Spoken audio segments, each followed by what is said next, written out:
It's perfectly fantastic to talk, as I have for many years, with young people when I've been in college situations. And the thing that one talks about most in the long run is what is generally called vocational guidance. What do you want to do? Well, some people say they just want to paint or write poetry. And others say they'd like to ride horses. Others say they want to make money. And they laugh at the people who want to paint and ride horses because they say, you never make any money that way. But I always said in this kind of counseling, do what you really want to do and to hell with the money. Because you will find out that if you think that what you want is money, that's not what you want at all. Unless you are merely fascinated in the mathematics of making money, which of course has a certain interest to it, because it's like playing poker.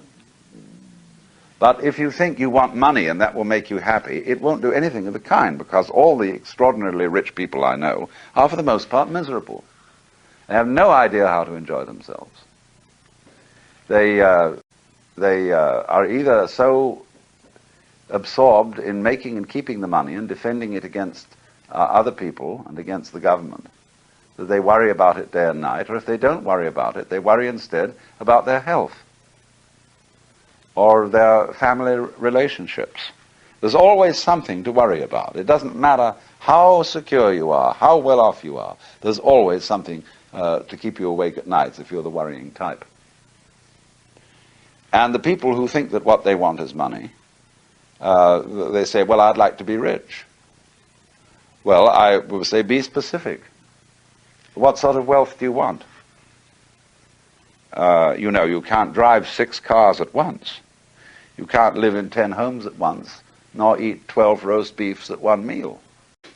So in concrete terms, please make it as concrete as possible. Shall I say as material as possible? What do you want?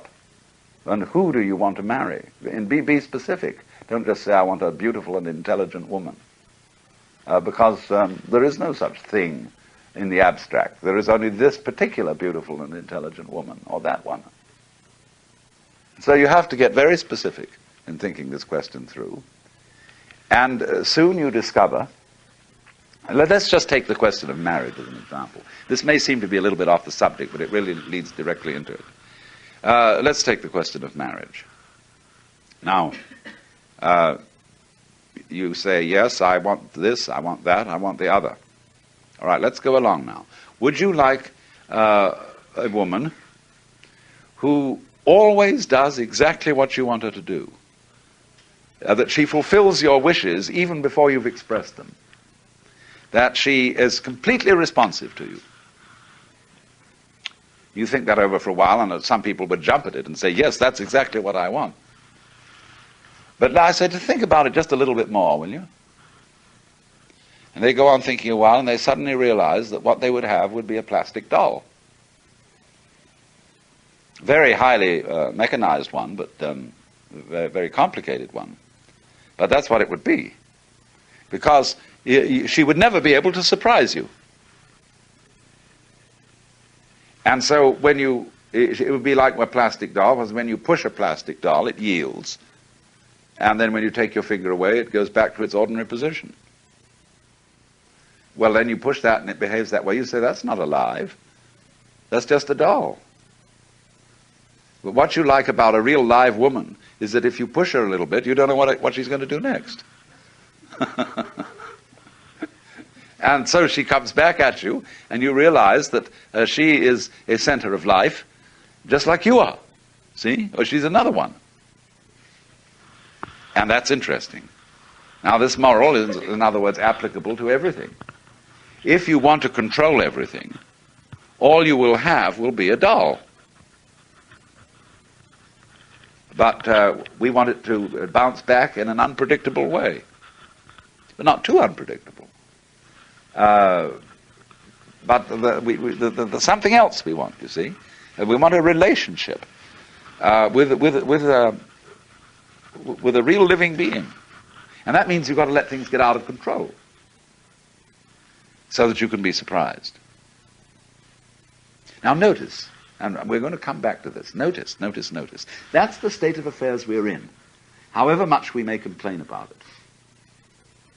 We are in this state of affairs where we're always being surprised and where things are only very vaguely predictable. We can push technology and we can push science, maybe in the coming centuries, to extraordinary degrees where we can predict all kinds of things. But I'm quite sure that as we approach that goal, there will be an increasing anti-scientific revolution. We can see it already among the hippies, that there is a tendency to want to abandon very, very high technology. Because it is, as they say, and this is a sort of symbolic expression, covering the earth with concrete. Taking away the thing that we call, and we really don't know what we mean, we call it nature. It's somehow against nature.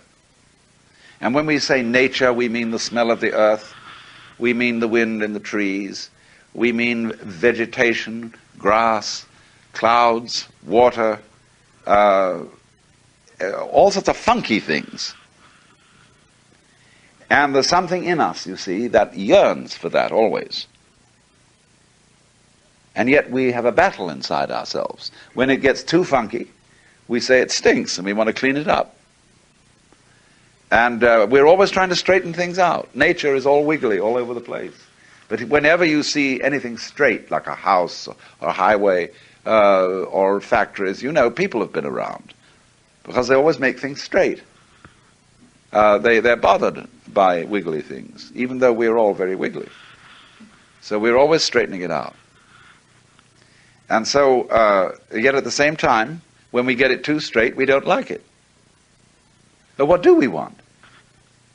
Well, you can always say we want something betwixt and between. We want a certain amount of control, yes. But we also want a certain amount of randomness. We like things to be tidy. We like things to be simple. We like things to be comprehensible, and yet we don't really. What we want is a kind of orderly randomness and a random orderliness. That's what Buddha called the middle way. And but the maintenance of the middle way is very difficult. It's like walking a tightrope. And when you walk a tightrope, you're always swaying a little bit from side to side. You're counterbalancing yourself. And so to keep the middle way is a matter of constant counterbalancing, and that's difficult. And so we say, well, I know I did want the middle way, but it's awfully difficult to keep it. And that's rather a bore, too. So we really don't know what we want. And yet, in a way, we want what we've got. Because profoundly, looking at it from the most profound point of view, we wouldn't have what we've got if we didn't want it. That's what the Buddhists and the Hindus call karma. The doctrine that what comes to you is a return to you of what goes out of you. Karma, when you say it is your karma that this has happened, it means very strictly it is your doing that it has happened, because the word karma means doing or action. But of course, because we are constantly complaining and say, I didn't want this and I didn't want that, and somebody else is to blame, and you did it, or the universe did it, or something like that, or God did it, we are constantly unaware of the fact that we get what we want. And we are unaware of what we want also because we want a lot of things that we don't admit we want. And we don't admit it to ourselves.